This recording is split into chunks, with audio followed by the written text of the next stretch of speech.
Bom estar aqui de volta, irmãos. Todo mundo que eu não falei ainda, é bom estar com vocês aqui. Amém.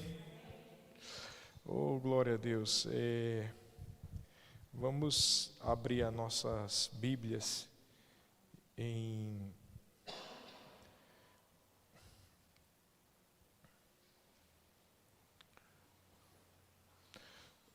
Segundo Coríntios, capítulo 4.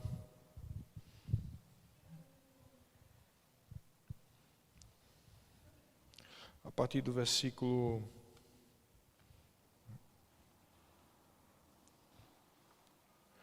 16. Amém? Glória a Deus. Aleluia. Deus é bom. Tudo bem, Ana? Bem, pessoal? Frank, Anne. Tudo bem, Pamela? Amém. Todo mundo, Dona Maria. Aqui, Glei. Os demais que eu não falei, né? Amém. Ana Cláudia também não falei, não. Fique magoada, não. Foi por último. Amém. Glória a Deus.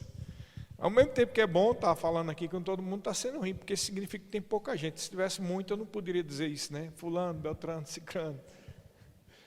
Mas Deus vai mudar essa situação. Amém? Em nome de Jesus. Amém. Glória a Deus. Amém. Então, aqui no versículo 16 em diante está escrito assim: por isso não desanimamos. Pelo contrário, mesmo que o nosso homem exterior se corrompa, contudo o nosso homem interior se renova de dia em dia. Porque a nossa leve e momentânea tribulação produz para nós eterno peso de glória, acima de toda comparação. Que palavra tremenda, né? 18.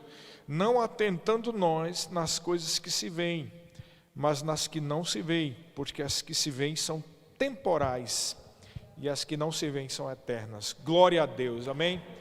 Irmãos, sinceramente, glória a Deus pela palavra, glória a Deus pelo Espírito, glória a Deus por Jesus, mas eu vou dizer uma coisa, glória a Deus por esse homem chamado Paulo. Porque o cabra para sofrer, viu? E foi um homem mais cheio de fé que já existiu, né? Então, Deus permitiu que essas coisas acontecessem com Paulo, que é para nós, nas nossas levíssimas tribulações, não desanimemos, porque aquele chamava de leve era chicotada, era apedrejamento, mais ou menos isso aí, né? Então, foi um homem que perseverou até o fim, e precisamos perseverar. Veja bem, eu hoje vejo eu sempre disse isso, a importância da gente ser guiado pelo Espírito, amém? Mas assim, tem também esse negócio de ser guiado pelo Espírito também é importante no momento da tribulação e da perseverança, porque às vezes nós estamos perseverando no meio de uma tribulação, quando essa tribulação e essa dificuldade vem pelos nossos próprios erros, amém? Porque comprou uma coisa que não devia comprar, porque foi fazer um negócio que não devia fazer, viajou para um lugar que não era para ter ido, né? Fez alguma loucura e agora está sofrendo, padecendo tribulação. E aí tem que ficar firme mesmo, porque no final das contas foi o erro da gente. A gente tem que confessar o pecado e tal. Mas aí onde está a questão de ser guiado pelo Espírito? Porque quando nós somos guiados pelo Espírito e mesmo assim sofremos, temos plena certeza de fé que a situação vai mudar. Amém? Amém, queridos? De todo jeito ela muda, seja pelo nosso erro ou não, desde que a gente confesse o nosso pecado. Mas assim, existe uma tribulação e uma pressão que o inimigo exerce quando nós estamos na perfeita vontade de Deus. Ok? Você está entendendo? Que é, por exemplo, que nós temos passado aqui, não no sentido de doença, graças a Deus, nem problemas sérios, mas nós temos dificuldade de crescimento, por enquanto, mas nós vamos crescer, amém? Temos dificuldades momentâneas de crescimento e não há defeitos, nem erros, nem falta de direção, é tão somente a resistência do diabo. Ok, pessoal? Vocês estão comigo, estão entendendo? Então precisamos perseverar, continuar perseverando. Amém? Não desistir, continuar convidando pessoas, continuar evangelizando. Amém? Firme, porque uma hora esse ferrolho de bronze, essa porta de ferro vai se romper. É por isso que Paulo, diante de situações muito piores, ele diz, é por isso que nós não desanimamos. Pelo contrário, mesmo que o nosso homem exterior se corrompa, quer dizer, ele estava aqui levando em consideração que ele já estava ficando cansado exteriormente, né? Imagina a situação, né? Por isso que eu digo, glória a Deus pela vida de Paulo. Porque naquela época não se tinha luxo nenhum, era só dificuldade, né? As pessoas andavam quilômetros a pé, ou então num lombo de um jumento, e dormia ao relento, e comia as mesmas comidas, não é como hoje que a gente escolhe, vai no supermercado. A comida dele se resumia a leite, coalhada, um favinho de mel, um pãozinho parece um biscoito, água e sal. Era essas comidas, uma fruta de vez em quando, porque lá era seco, não tinha muita fruta. Então era essa comida deles, eles não tinham luxo de geladeira, eles não tinham água gelada, eles não tinham sorvete, não tinha McDonald's, não tinha nada disso. O negócio dele era só comida do mato, e o pior, o mato lá é pior do que o mato daqui, né? Porque aqui a gente não tem o que plantar, e tem um bocado de fruta, tem uma carnezinha, lá só, a carne que tinha quando tinha era bode ou ovelha. Só para a gente, o pessoal que é nordestino gosta, eu mesmo não gosto muito de bode não, mas esse meu lado judeu aí não pegou não, porque o judeu gosta muito dessas comidas, bode, ovelha, e para mim não dá. Mas era a comida que eles tinham de vez em quando. Era leite, carne de bode, de ovelha, um pão duro, né? Era isso que eles comiam, era o luxo que eles tinham. Isso quando tinha essa comida, né? Não tinha iluminação, tinha que ser na base da vela, da candeia. Não tinha computador, não tinha máquina de escrever, tinha nada, tinha caneta, nada disso, né? Tudo era mais difícil, tudo muito difícil. Então a coisa não só era difícil por causa da perseguição, mas eles não tinham luxo nenhum. E a gente hoje às vezes reclama por qualquer coisa, não é verdade? Fora isso, tem que se dizer que as pessoas pensam que eles tinham igrejas grandes lá, mas as igrejas da época do Novo Testamento era como a da gente, no máximo. Era uma igreja de 20, 30 mesmo, 40 no máximo, e olhe lá. Por quê? Os lugares eram pequenos, tinha que se reunir nas casas, e as casas daquele tempo era metade desse salão aqui, ó, menos da metade. Isso quando não tinha que se esconder. Então as pessoas têm uma ideia romântica do que era a igreja daquela época, e não é nada disso. Se você fosse transportado para aquela época, você ia ficar surpreso de assistir um culto com lamparina, todo mundo, o único luxo que tinha era uma aguinha, mais ou menos, meia barrenta, de um poço lá, sem microfone, reunido todo mundo junto assim, num canto só, sentado no chão. Era mais ou menos isso a ideia que se tinha de evangelho. E mesmo assim, esse povo sofrendo tanto, eles continuaram perseverando.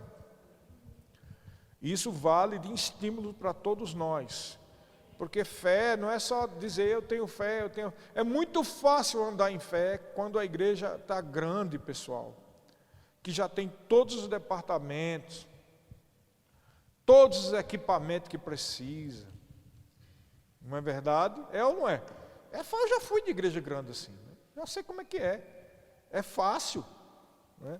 Uma igreja com 10 pastores, um para cada departamento, pastor para os casais, pastor para o louvor, pastor para, né, 5 pastores prega durante o mês, diferente. É uma coisa diferente, né? É fácil, é como diz lá no Nordeste, é mais fácil do que empurrar bêbado em ladeira.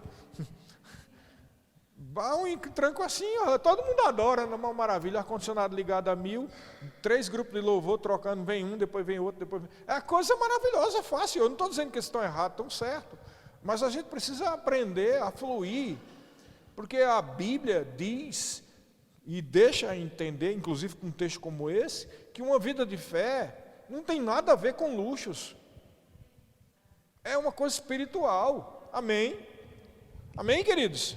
Então guarda esse texto aí, guarda aqui um pouco, e vamos lá e aproveita bem o dia de hoje com essa pregação, tá? Aproveite bem, tá? Que nós vamos ter outras reuniões de oração diferentes dessas aqui, não vai ser mais nesse sistema não, tá? Deus está falando no meu coração umas coisas aqui, A gente vai fazer reunião de oração diferente. Então aproveite bem essa palavra aqui, tá? Aproveite, vamos lá para 84, Salmo 84. Não quer dizer que não vai ter palavra, não. É porque nós vamos mudar um pouco o formato do culto de oração, tá, pessoal? Salmo 84. Salmo 84. E o salmista Davi diz assim: quão amáveis são os teus tabernáculos, Senhor dos exércitos. A minha alma suspira e desfalece pelos átrios do Senhor. O meu coração e a minha carne exultam pelo Deus vivo. O pardal encontrou casa e a andorinha ninho para si, onde acolha os seus filhotes. Eu, os teus altares, Senhor dos exércitos, Rei meu e Deus meu. Bem-aventurados os que habitam em tua casa, louvam-te perpetuamente. Presta atenção. Se você pensar que ele está falando aqui só do templo de Jerusalém, já tem uma contradição aqui que não dá para encaixar. O templo de Jerusalém não dava para se reunir lá dentro, muita gente não. Do lado de fora que tinha um pátio. Então quando ele diz assim, bem-aventurados os que habitam na sua casa, com certeza não está falando de gente que morava no templo de Jerusalém, não. Ele está falando aqui de uma posição espiritual. Amém? Então, ele diz assim, bem-aventurado o homem cuja força está em ti, versículo 5, em cujo coração se encontram os caminhos aplainados, o qual, passando pelo vale árido, faz dele um manancial de bênçãos, faz dele um manancial, ponto e vírgula, de bênçãos, o cobre a primeira chuva. 7, vão indo de força em força. Cada um deles aparece diante de Deus em Sião. Veja que estão falando da mesma pessoa aqui. As pessoas que habitam na casa, as pessoas que reconhecem que encontraram um lugar espiritual para habitar, e essas pessoas são bem-aventuradas e fazem de um lugar árido um vale de bênção. E essas pessoas vão à casa do Senhor, né, de força em força. Diga, eu tenho a força. Amém? Que força é essa? A força do Senhor. De força em força. Aí você vê a ligação com o que Paulo disse. Por isso não desanimamos. Embora que aparentemente a gente está ficando cansado, mas é só exteriormente, porque por dentro não. Estamos firmes no Senhor. Amém? De força em força, mas você precisa entender que há um lugar espiritual. Amém, queridos? Mas você precisa falar para você mesmo. Amém. Porque veja, eu quero que você entenda o que eu vou dizer agora. Não se magoe, não se machuque em nome de Jesus. Amém. Mas às vezes a gente começa o culto aqui e a impressão que tem é que está levando uma geladeira nas costas. E eu sei porque é isso. À medida que a palavra vai fluindo, vocês vão recebendo, vão se alegrando, mas eu sei exatamente o que acontece. Algumas pessoas chegam aqui muito cansadas, externamente, e infelizmente, interiormente também. E precisam usar força para crer, para ir sendo restaurado. Eu sei que a igreja é um hospital e é um lugar de restauração, mas nós precisamos andar em fé de tal maneira que não importa o que tenha passado durante o dia, quando você chegar na igreja, já chegue alegre, já chegue contente, já chegue cheio de fé. Amém? E não é por mim, é para a igreja, para você receber do fluir de Deus. Amém, queridos? Isso a gente percebe aqui no período do louvor, geralmente quando começam os cultos. Sempre os finais, pelo menos isso, graças a Deus, os finais dos nossos cultos aqui são sempre bênção. Mas o início geralmente é como se estivesse puxando uma geladeira. E quem é do louvor sabe o que é isso. Então precisamos pegar junto, amém, pessoal? Sei que isso também tem a ver não só com fé, mas tem a ver com a vida devocional de oração de cada um. E digo mais, não é só orar, mas o tipo de oração que você ora. Porque eu já tenho experiência disso. Você pode estar orando todo dia e chegar sempre desanimado na igreja. Por quê, pastor? Porque depende de como você ora, depende pelo que você ora, né? Pelo quê? Porque tem aquele tipo de oração, Senhor, muda a nossa vida, muda a nossa situação. Ou Senhor, Tu sabe, ou Jesus, tenha misericórdia. Esse tipo de oração vai criar um clima em você de coitadinho que está levando só cipuada nas costas. Eu sei que Deus ouve oração de clamor, eu sei que ouve oração de pedido, mas irmãos, devido ao tempo decorrido e à palavra que a gente tem aprendido, precisamos ultrapassar essa oração de muda, Pai, muda. Tem que parar isso. Eu sei que existem intercessões, é diferente. Nós podemos estar gemendo e intercedendo como dores de parto, por situações, por pessoas, por vidas. Mas sobre a nossa própria vida, precisamos fazer como Paulo, não desanimar. E às vezes as pessoas, mesmo orando em casa todo dia, chega já está desanimada aqui. Então, é como você ora. Além de orar todo dia, você precisa orar da forma correta.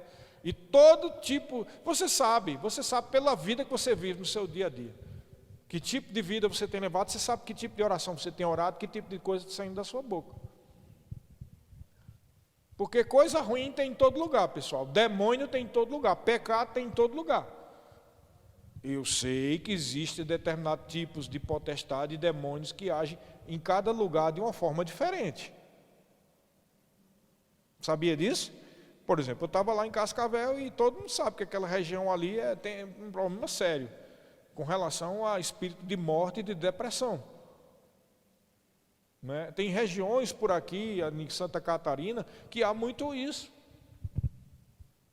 Não só devido à questão espiritual, mas à cultura e ao tipo de vida que as pessoas vivem. Amém? Vocês estão entendendo? Então, cada lugar tem um tipo de atuação de demônio.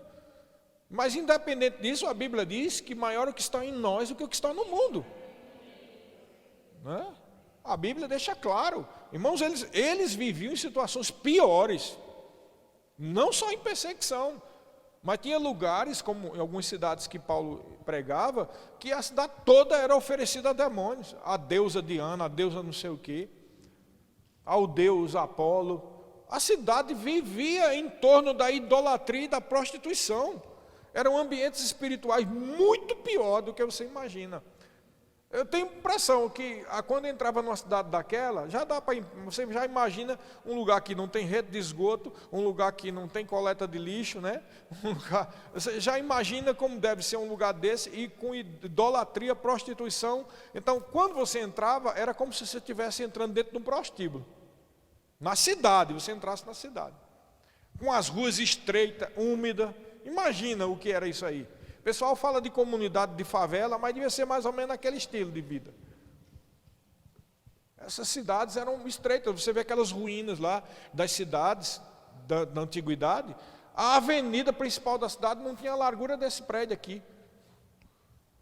As outras ruas eram uns becos assim, uns corredor. Então era um lugar bem insalubre, um lugar ruim. E tu imagina com idolatria e prostituição tudo junto. E era nesse contexto que esse povo da igreja vivia contente. Amém? É uma situação assim que a gente não pode, é vergonhoso para a gente estar reclamando da vida. Não é verdade? É vergonhoso, irmão. Mas o problema é aquele, a gente pensa que a vida de Deus na nossa vida só vai se manifestar ou só estará acontecendo quando você tiver com tudo maravilhoso na sua vida. Irmãos, é claro que Deus quer o melhor para você e vai se manifestar o melhor de tudo de bom. Mas enquanto tiver qualquer dificuldade, você tem que aprender a viver com perseverança, em oração, confessando a palavra, não desanimando, porque isso é uma leve e momentânea tribulação. É momentânea, diga momentânea. É um momento, irmãos. Pastor, mas esse momento já faz mais de ano. Mas vai sair. Vai sair em nome de Jesus. Vai desaparecer em nome de Jesus. Em nome de Jesus. A situação vai se reverter. Amém. crescimento para essa igreja, crescimento nas finanças dos irmãos, crescimento no grupo de louvor, né? Às vezes temos dificuldade aqui porque sou eu para tocar, e às vezes quando é a Karen e o grupo de louvor, não precisamos de um grupo de louvor maior, com gente. Eu não quero estar o tempo todo aqui, irmão. Tem dificuldades que a gente tem, porque eu estou no louvor e eu podia estar fazendo outra coisa aqui. Não estou dizendo que não é para eu fazer o louvor, mas não é certo que estejamos com um grupo de louvor tão resumido. Vai mudar em nome de Jesus. Já está mudando em nome de Jesus, né? E eu fico assim, meu Deus, a gente fica assim, quando por exemplo, eu vou lá em Cascavel, eles têm 2 grupos de louvor com instrumentista de todo tipo, né? Também há, no pastor Tiago tem uma unção, ele é multi-instrumentista, tem uma unção de louvor e adoração, mas eu vejo na nossa igreja também assim, em nome de Jesus, com um grupo de louvor grande, com vários departamentos, uma igreja crescida, uma igreja forte, em nome de Jesus. Amém? Amém, queridos? Vemos coisas acontecendo aqui que a gente vê que não tem nada a ver com erros, pecados ou coisas desse tipo. Só pode ser uma provação mesmo, né? Por exemplo, nós temos... Você já parou para pensar a quantidade de gente que já saiu da igreja? Já botou na cabeça, somasse se todo mundo estivesse aqui? Né? Uns saíram porque viajaram, foram morar em outros lugares, isso aí já dá muita gente, né? Teve uns poucos que se esfriaram e saíram da igreja, foram poucos, graças a Deus, porque é ruim quando é quase todo mundo se desviando, né? Ou um problema. Mas é uma coisa para a gente ficar meditando. O que é que está acontecendo? Eu te digo, com certeza é o diabo, viu? Com certeza. E a gente não pode baixar a guarda em oração, não pode baixar a guarda em determinação, não pode baixar a guarda declarando a palavra, confessando a palavra, porque vai mudar tudo em nome de Jesus. É uma leve e momentânea tribulação. Em nome de Jesus. Amém? Leve e momentânea tribulação. Oi, Laurinha. Amém. Então, finaliza esse, volta lá para o texto para a gente finalizar. Né? 2 Coríntios 4.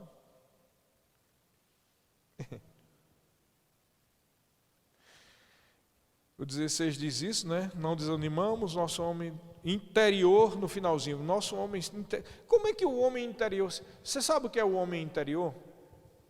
Diga, é o meu espírito, o seu coração, o seu espírito. Como é que o homem interior, para um pouco para pensar aqui, vamos aqui, diante de tudo que a gente tem ensinado aqui, como é que o homem interior se renova? É fazendo análise no psicólogo? Não tem nada contra a psicologia não, né? Mas a análise no psicólogo não vai renovar seu homem interior não. Pelo contrário, pode piorar. Porque só vai melhorar se a pessoa que estiver junto com você for realmente alguém que seja guiado pelo Espírito, porque até mesmo tem certos psicólogos crentes que faz mais mal do que bem, né? E a pessoa que está em análise também se dispor a melhorar. E assim mesmo só vai resolver a questão da alma. Não vai resolver a questão do espírito. Amém? Não vai resolver a questão do espírito. Porque o homem interior, que é o seu espírito, se renova, não é pela psicologia. O seu homem interior se renova através do enchimento do espírito, da palavra, da oração em línguas. Da oração em línguas, meditação da palavra. Aí o seu homem interior vai se renovar. Porque se não for assim, querido, você não aguenta não. Você desanima. Amém? Você desanima, porque você está tentando ir pela força do braço. E a Bíblia diz lá em Zacarias, não é por força nem por violência, ou seja, não é pelo que a gente quer ou acha, é pelo Espírito, irmãos. Diga comigo, é pelo Espírito. Então, veja, como é que o homem exterior está se corrompendo, mas ele diz, o homem interior está se renovando dia a dia. E aí ele diz, porque a nossa leve e momentânea tribulação produz para nós eterno peso de glória acima de toda comparação. Você já parou para pensar nesse versículo? Ele está dizendo que um tipo de tribulação que ele está passando está produzindo um peso de glória. Peso de glória, você sabe o que é isso? Não é só uma glória, é um peso de glória. Ou seja, é uma glória com substância. É uma glória que vai fazer a diferença. Mas ela é produzida na tribulação. Como é que se explica isso? É o que aconteceu com Paulo quando ele pediu 3 vezes para que o espinho da carne se afastasse dele. E Deus disse, a minha graça te basta. Porque o meu poder, ou seja, o peso de glória, se estabelece quando você está sofrendo. Então, quando é que o peso de glória é produzido? Na tribulação. Mas isso funciona por quê? Porque a graça do Senhor é suficiente. Diga, eu tenho a graça de Deus. É a graça de Deus na sua vida que faz com que mesmo durante a tribulação vai ser produzido um peso de glória. É por isso que ele não desanimava. Por que ele não desanimava? Porque ele é mais ou menos, vamos colocar no dia de hoje, não adianta estar reclamando. Se eu reclamar, eu vou criar um clima ruim. Em vez de estar reclamando, eu não vou desanimar, porque essa tribulação, por causa da graça de Deus, está produzindo um peso de glória. Entendeu? Está produzindo um peso de glória. Eu não vou ser mais o mesmo depois da pressão. É isso que ele está dizendo. Vamos traduzir para um português bem comum. A pressão produz um peso de glória. Não é Deus que põe a pressão, mas no meio da tribulação, por causa da graça de Deus, um peso de glória é produzido. Tem algumas pessoas anotando, então vamos lá para o texto de Coríntios, da graça de baixo, que é para você ver que tem um link com isso aqui, tá? Que é, nós estamos aqui em 2 Coríntios 4, vamos lá para, acho que deve ser 1 Coríntios 10.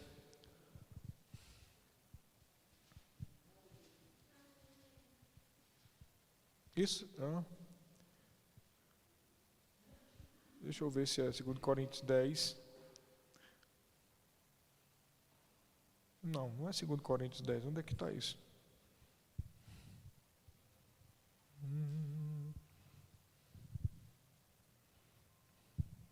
Jesus, onde é que está? 12? Ah, é 12, isso. Ele diz assim, ó, guarda aí no teu coração essa informação. Por isso não desanimamos, tal, porque essa leve e momentânea tribulação produz em nós um peso de glória, acima de toda comparação. Aí o que é que ele diz aqui, ó?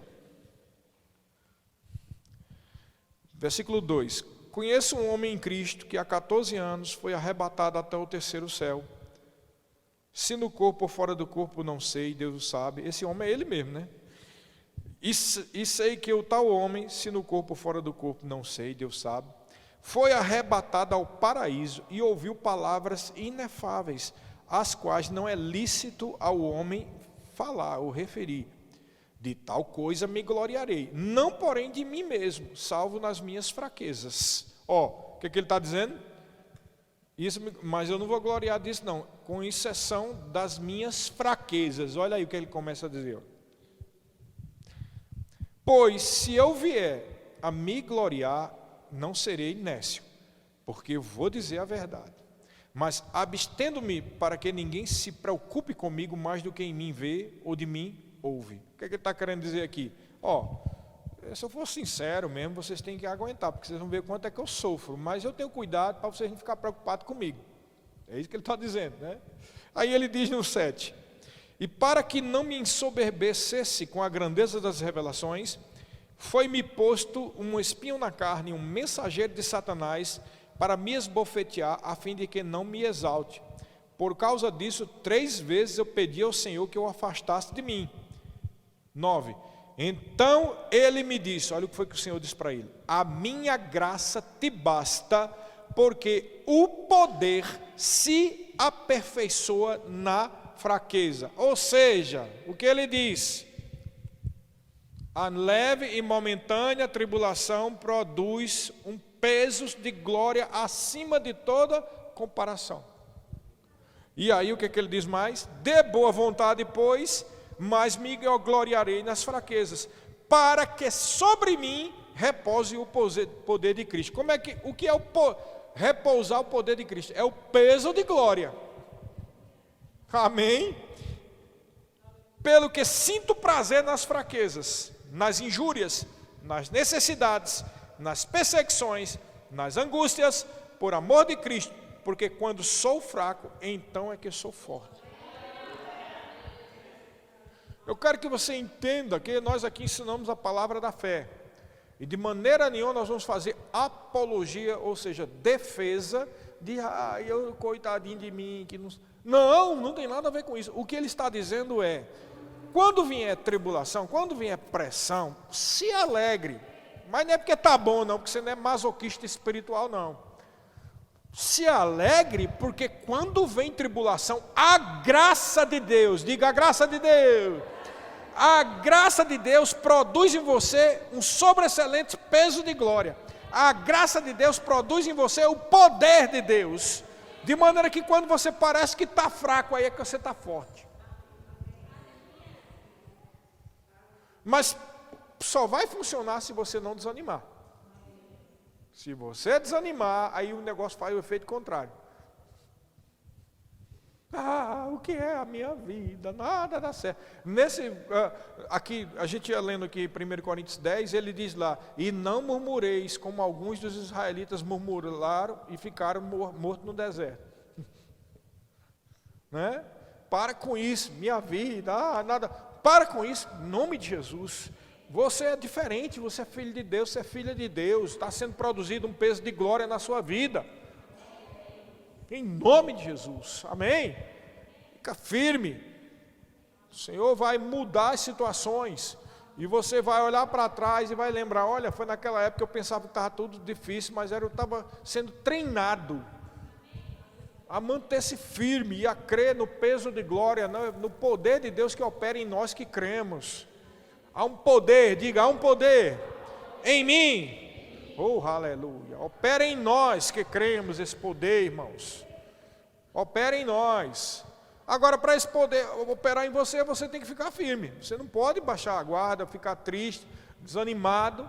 Amém? Não fica desanimado. Vamos ficar firme. Em nome de Jesus. O Senhor vai mudar todas as situações dificultosas aqui. De todo mundo. Cada situação que você tem difícil. Amém? Mas não baixa a guarda. Em nome de Jesus. Fica firme. Vamos orar? Vou passar para a Karen.